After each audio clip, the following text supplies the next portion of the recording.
বাসায় বসে যতটুকু চেষ্টা করা যায় গাছ লাগানোর, বিশেষ করে শাক সবজি এবং ফলের গাছ, এগুলা আমার খুব প্রিয়। এগুলো আমার ভালো লাগে এগুলা করতে। তো আমি নিজ হাতে মিষ্টি লাউ লাগিয়েছিলাম। অনেক বড় বড় ফুল এসেছে, মাশাআল্লাহ। লাউ এসেছে, মিষ্টি লাউ এসেছে। তো এই ফুলের বড়াগুলো খেতে অনেক মজা, আমার অনেক প্রিয়।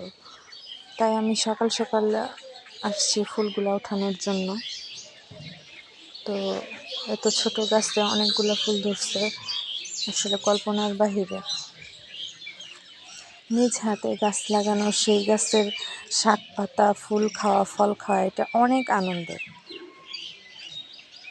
তো এখানে আমি পেঁয়াজ আর কিছু রসুন দিছি ভর্তা ভাতি খাওয়ার জন্য। সবসময় কিনা খাওয়াটা ঠিক আছে, কিন্তু নিজের হাতে লাগানো ওইটা উঠায়া খাওয়া, এটার আনন্দ অনেক।